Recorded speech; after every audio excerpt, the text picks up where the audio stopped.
संपूर्ण मराठवाडा आणि पश्चिम महाराष्ट्रातील सोलापूरमध्ये सध्या महापुराचं विदारक चित्र पाहायला मिळतंय। जो मराठवाडा कायमच पावसासाठी आभाळाकडे डोळे लावून बसायचा, त्याच मराठवाड्यावर सध्या आभाळ कोसळलंय। मागील 2 आठवड्यांपासून मराठवाड्यामध्ये पावसानं जे तांडव केलंय, जे थैमान घातलंय, ते कल्पनेच्या पलीकडचं आहे। मराठवाड्यातील नद्या, नाले, ओढ्यांनी आजवर इतकं रौद्र रूप कधीही धारण केलेलं नव्हतं।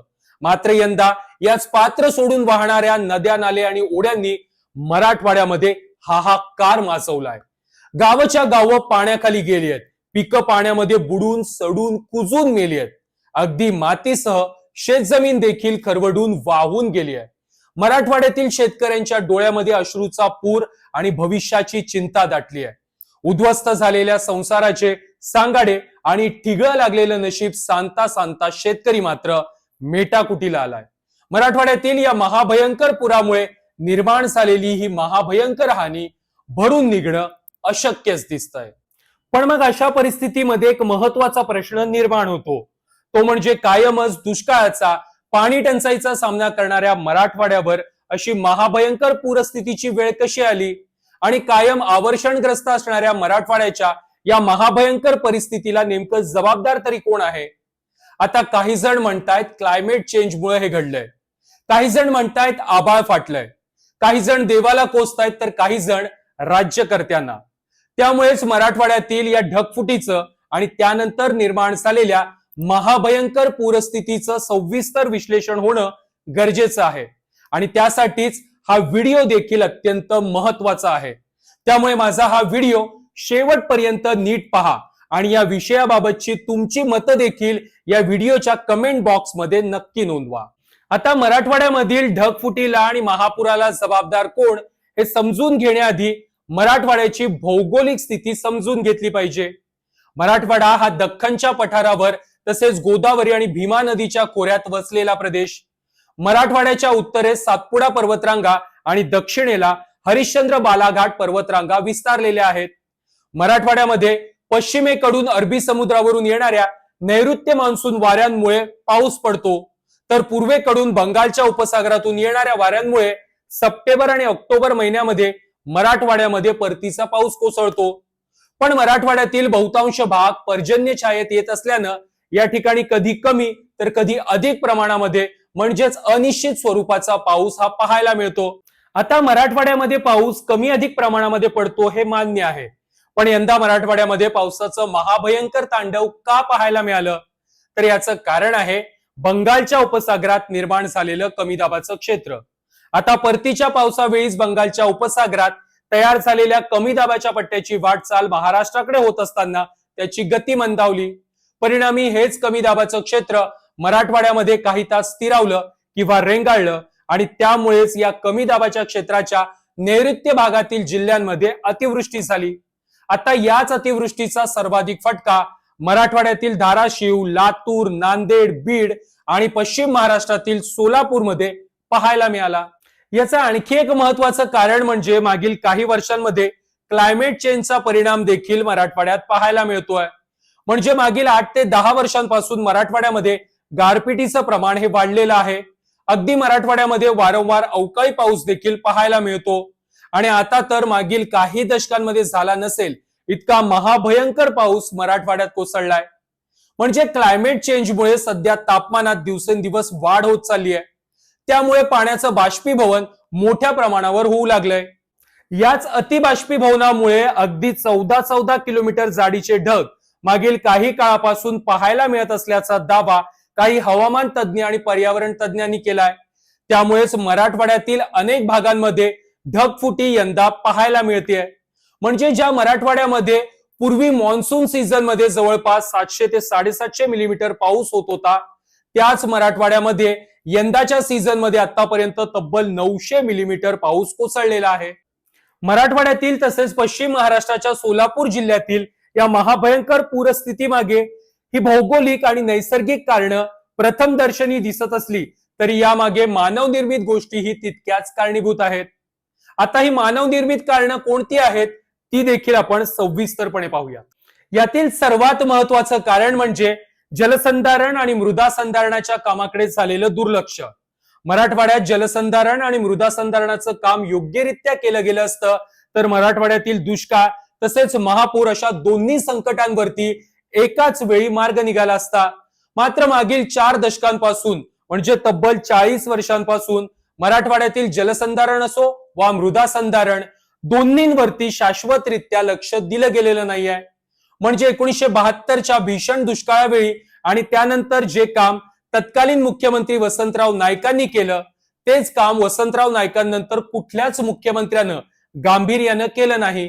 आणि विशेषतः 1990 नंतर तर राज्यातील कोणत्याच सरकारनं याकडे गांभीर्यानं पाहिलं देखील नाही। आता 1972 मध्ये वसंतराव नाईकांनी केलेल्या जलसंधारणाच्या कामानंतर मागील 40 वर्षांमध्ये जलसंधारणाची आणि मृदा संधारणाची कामं करण्यात आलेली नाहीयेत। त्यामुळे पाणी जमिनीमध्ये मुरवण्याची प्रक्रिया जवळपास संथ झाली आहे किंवा बंदच झाली आहे असंच दिसतंय।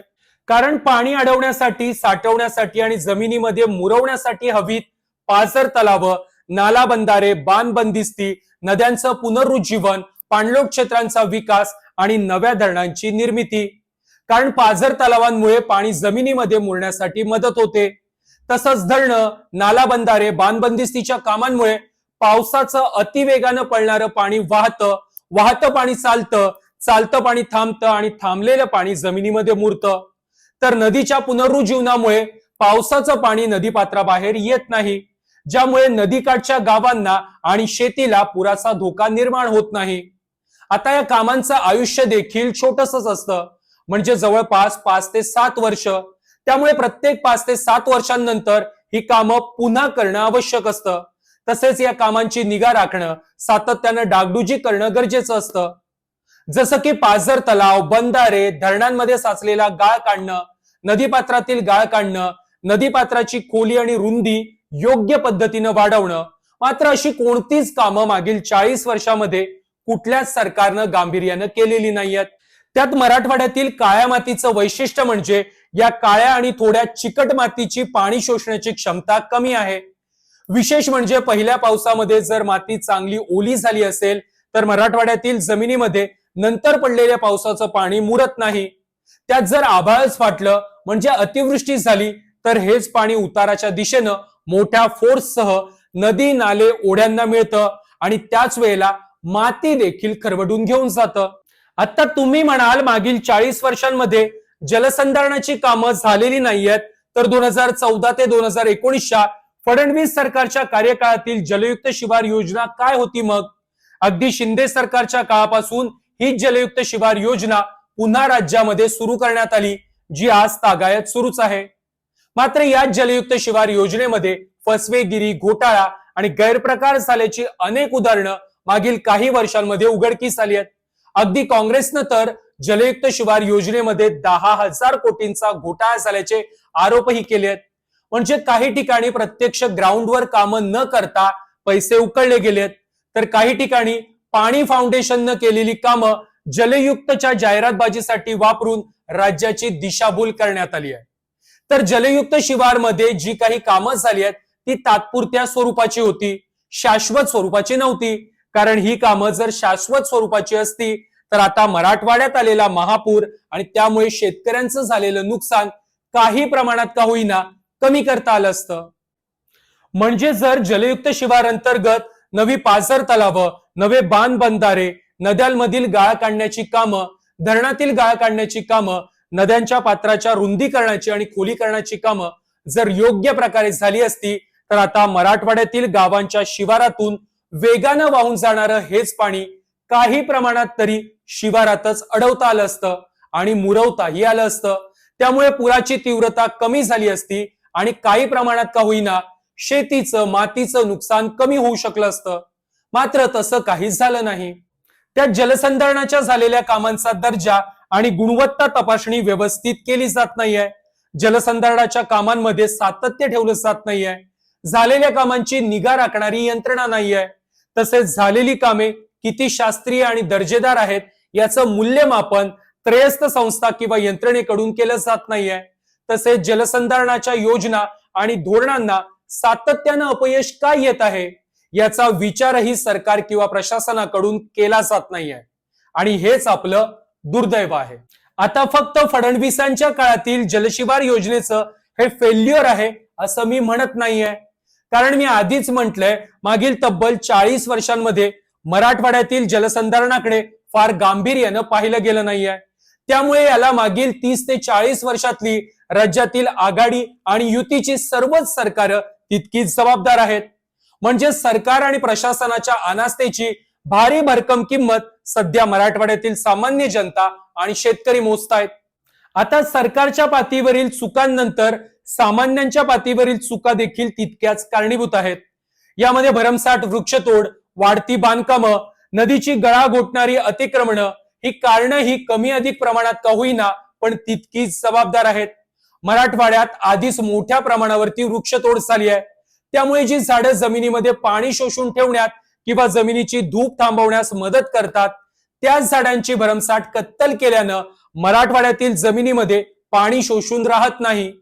तर दुसरीकडे मराठवाड्यातील प्रत्येक जिल्ह्यात प्रत्येक भागात सुरू असणारी विकास कामं, रस्ते, महामार्ग, अगदी नदीकाठची अतिक्रमणं, पाणलोट क्षेत्रातील छोटे छोटे नाले बुजवणं अशा कामांमुळे देखील पूरस्थितीचा धोका वाढलेला आहे. त्यात मोठी धरणं पूर्ण क्षमतेनं भरल्यास पाणी सोडण्याचं प्रशासनाचं योग्य नियोजनच नसल्यानं गावच्या गावं कशी पाण्याखाली जातात हेच यंदाच्या मराठवाडा आणि पश्चिम महाराष्ट्रातील सोलापूरच्या पूरस्थितीमध्ये प्रकर्षानं पाहायला मिळालं. कारण नद्यांना पूर आला असताना धरणाखालील नागरिक आणि शेतकऱ्यांपर्यंत सूचना न पोहोचवताच धरणातून पाणी सोडल्यानं नदीकाठचे परिसर जलमय होऊन नदीकाठच्या गावांना आणि शेतकऱ्यांना त्याचा मोठा फटका बसला. आता याचं उत्तम उदाहरण म्हणजे सोलापुरातून वाहणाऱ्या भीमा आणि सीना नद्या. सोलापुरात भीषण पाऊस सुरू असतानाच भीमा नदीपात्रात आणि सीना नदीपात्रात धरणातून पाण्याचा विसर्ग वाढवण्यात आला, ज्यामुळे भीमा आणि सीना नदीच्या संगमावर पाण्याच्या प्रवाहाला अडथळा निर्माण झाला आणि सीना नदीच्या खोऱ्यातील पाणी नदीकाठच्या गावांमध्ये आणि शेतामध्ये शिरलं. या प्रकारामुळे शेतकऱ्यांनी प्रशासनावरती संताप देखील व्यक्त केला. आता क्लायमेट चेंज आणि ग्लोबल वॉर्मिंगमुळे चक्रीवादळ, ढगफुटी, महापूर अशा समस्यांचा भविष्यात वारंवार सामना आपल्याला करावा लागणार आहे. त्यामुळे आता तरी यावर गांभीर्यानं विचार करण्याची गरज आहे. म्हणजे नदीकाठची अतिक्रमणं हटवणं, नदी विकासाचा आराखडा पर्यावरणपूरक बाबींचा विचार करूनच तयार करणं, पाणलोट क्षेत्रांचं पुनर्भरण करणं, नदी नाले ओढ्यांचं पुनरुज्जीवन करणं, पाझर तलावातील गाळ काढणं, धरणातील पाण्याच्या विसर्गाचं नियोजन करणं, अतिवृष्टीचा धोका लक्षात घेऊनच पीक नियोजन करणं अशी कामं आता हाती घेण्याची गरज आहे. त्यात मराठवाडा हा क्लायमेट चेंजच्या परिणामांचं महाराष्ट्रातील केंद्र बनलं असल्यानं मराठवाड्यामध्ये हवामानाचा अचूक अंदाज देणारं हवामान केंद्र आणि रडार उभारणं गरजेचं आहे. म्हणजेच जर मराठवाड्यामध्ये वेदर रडार कार्यरत असतं आणि मराठवाड्यासाठी हवामानाचा अंदाज देणारी यंत्रणा मजबूत असती तर काही प्रमाणात का होईना मराठवाड्यातील या पुरामुळे झालेलं नुकसान टाळता आलं असतं. आता हे सगळं करायचं असेल तर राजकीय इच्छाशक्ती आवश्यक आहे. या सर्व गोष्टी राजकीय अजेंड्यावर असणं देखील गरजेचं आहे आणि त्यासाठीच मराठवाड्यातील जनतेसह राज्यातील जनतेनं देखील सरकारला जलसंधारणाच्या कामांबाबत, पूर नियंत्रण आणि आपत्ती व्यवस्थापनाच्या कामांबाबत प्रश्न विचारणं गरजेचं आहे. मग प्रश्न विचारण्याचं माध्यम कोणतंही असो पण तो विचारणं गरजेचं आहे. तरच भविष्यामध्ये काही उपाययोजना सरकारकडून केल्या जाऊ शकतात. अन्यथा या राज्यकर्त्यांची कातडी गेंड्याची असते आणि यांना सगळेच दिवस सारखेच असतात. मग तुम्ही पुरात बुडून मेलात काय किंवा जगलात काय, यांना ना त्याचं सुतक ना सुयर. गंगामाई पाहुणी आली गेली घरट्यात राहून. गंगामाई पाहुणी आली गेली घरट्यात राहून.